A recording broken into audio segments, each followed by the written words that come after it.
Hey there everybody, it's been a long time, and before I start this review I just wanna say some stuff. First, I haven't played White Day yet, the remake. I still want to play it. I haven't done it yet. I might upload like a first impression kind of thing when I get it and I play it. And the reason I haven't been uploading for a while is I've been feeling very uncreative. Nothing has been really creatively coming out of me. I've tried making music again. I've tried doing creepypasta. I have like 2 or 3 creepypastas that I've recorded sitting here, but I haven't uploaded them because I think they're not good enough to be uploaded. And yeah, it's just creativity that didn't flow in the recent months. But I really want to upload more. I have a couple of months left before I have to get back to doing stuff, so I'm trying to queue up as many videos as I can, see if my creativity flows again. So I hope I'll see you again very soon, but you know, it's not a promise, but we'll see. This was a little unscripted part right now, but we will get to the game review right now. Thank you for watching, and I hope you enjoy this.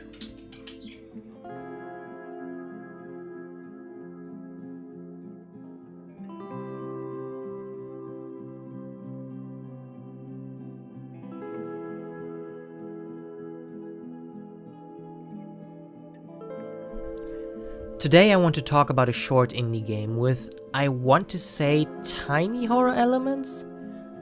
It's definitely creepy at some places, but not a pure horror game per se. It's more a dreamlike exploration game with an okay story and a couple of puzzles sprinkled throughout. This is Midsummer Night.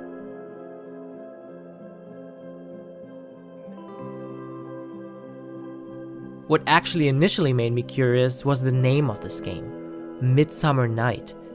It sounds so dreamy and mysterious, and the touch of creepiness sounds like a match made in heaven.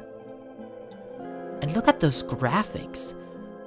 I'm generally not a fan of pixel art, but if it's well done and delivers the atmosphere, then yeah, I can dig it. The game was published, funnily enough, summer last year by an indie studio called Everlasting Fantasy that seems to be Russian or something. You start the game as an anthropologist who wants to go and poke frogs, wants to go and talk to an old man about a story that supposedly only he remembers. The whole game takes place inside that story within a fairy tale-like atmosphere. In the story, you play a young boy called Klim who, after a nap, wants to go get his sister, Alionoshuka, for the Midsummer Night Feast. So we start wandering into the forest, listening to the music and looking at bunnies, when we suddenly hear our sister scream. This is such a great shift in atmosphere, I gotta say. And when we get there, we find out that she has been taken by what her friends call a large beast. And thus begins our quest to find our sister with the unspeakable name. To be honest though, I really don't want to talk anymore about the story because it's very short, and the plot twist isn't that amazing. This game's strength is its music and atmosphere.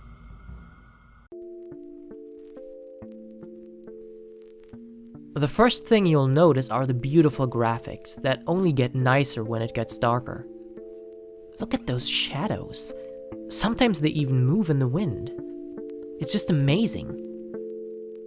The only thing that didn't impress me was the character design. Compared to the environment, the characters look almost ugly.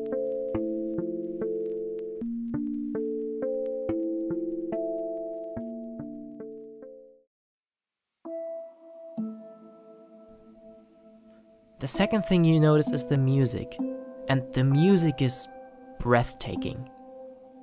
I especially like the one with the pig. Nah, but seriously, give it a listen.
get shivers listening to that.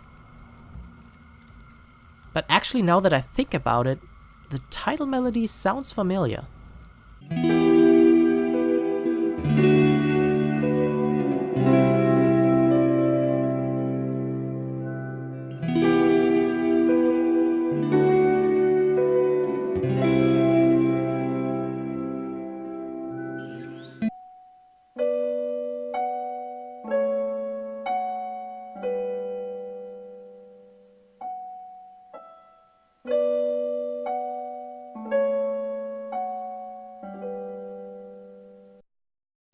Either way, it's just beautiful, pure, unfiltered eye candy.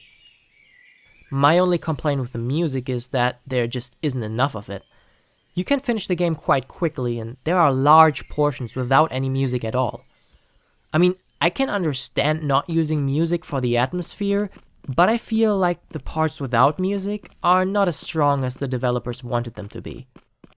Aside maybe from that one part near the beginning, where the music stops when you hear your sister scream, because that's just such a great shift in tone.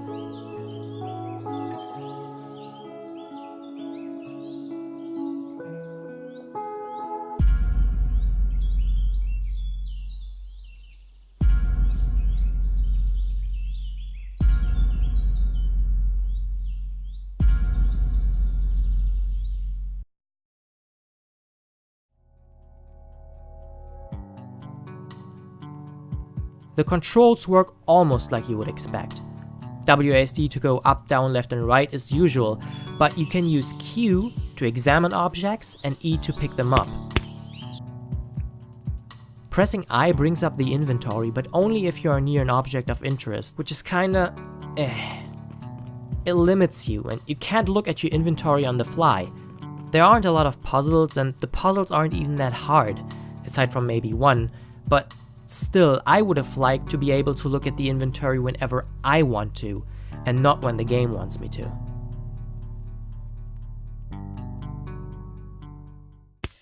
As it gets darker, you will find stranger and stranger things from local folklore, like these eyes that constantly watch you. Don't worry, they like it. I don't want to spoil the good moments of this game because it's so short, so I will not go into the great creepy moments this game has, but I do want to highlight one or two things. So if you want to play this game for yourself without any spoilers, I'd suggest skipping to the given time, and I highly suggest you do. Seriously, come back when you played this game.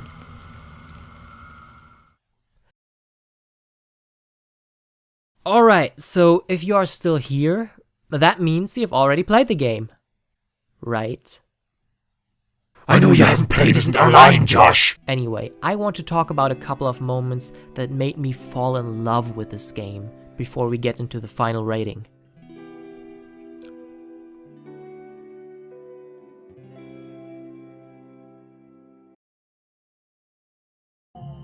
So, at one point in the game, you wander around an area with an abandoned cabin that you can't enter, and after walking around for a bit, you find this little ghost kid. And he has this to say.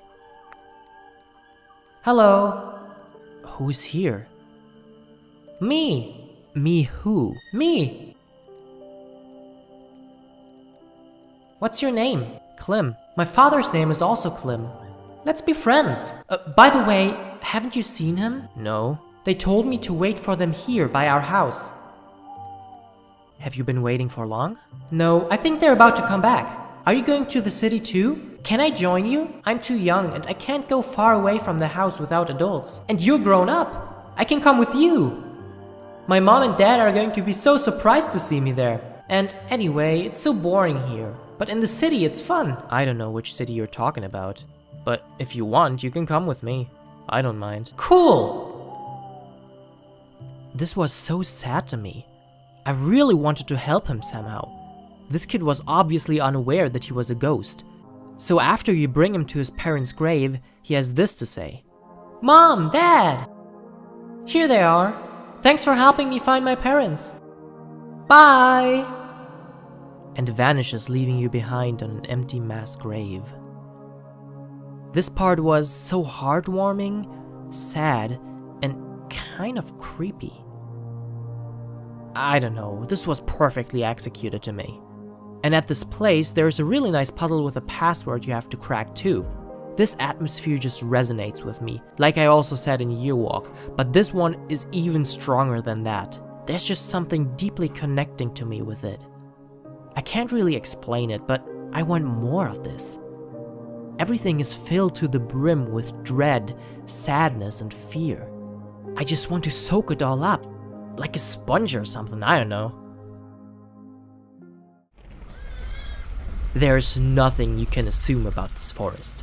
There is that time where it starts to rain and you sit under a tree and a giant statue just stands up and walks away. You never see that thing again either, it's gone. Makes you wonder, what else is in this forest that we didn't get to see during our journey? It leaves a lot of space for the imagination.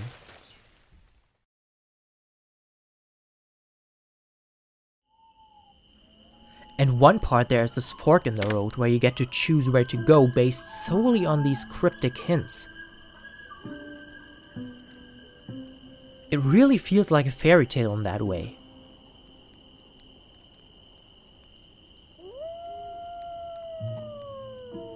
Oh, sorry, I was just looking at the game.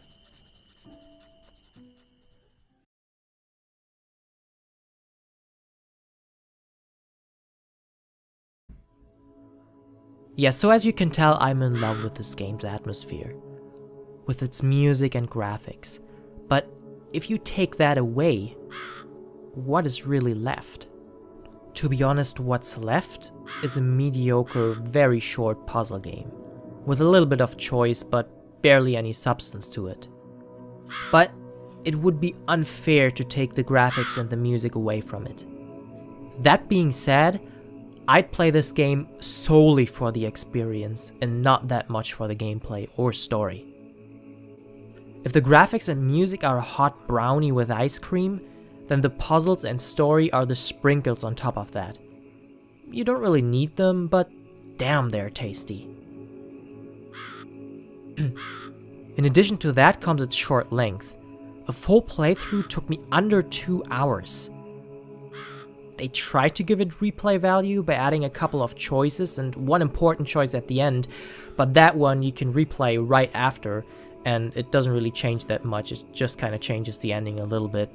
And depending on the first choice, you will miss a part of the game and you'll have to go back and replay it to see the other part of it. I didn't like that at first because it's just a single choice, and I thought it felt too forced, but after playing through it once, I'm glad it's there. It gives the game more mystery, which, in my eyes, is a strong point. It can't be left untold that this game is really, really cheap. $5 full price. I even got it on sale for 54 cents. 54 cents! I do feel, however, that $5 for such a short game could be a little too much for some people. But the atmosphere balances it out. I'm usually in the camp that feels like it's got its money's worth if I get an hour of playtime out of every euro I spend. So I did get my money out more than enough. For full price, it's gonna be hard to get 5 hours together to justify that mindset, but I still think that the artists deserve that money. So $5 as full price is absolutely fine by me. Go get it if you think it's worth your money after my review. So let's get to my final rating. I'd have to give 2 points for the music, 2 points for the graphics, 1 extra point for the atmosphere, 1 for puzzles, and 1 for the creepy moments it has. That adds up to 7 out of 10 in my book, or like, I don't know, 14 out of 10 by IGN. It's not a masterpiece, but it's a beautiful game. Perhaps one to play on a midsummer night.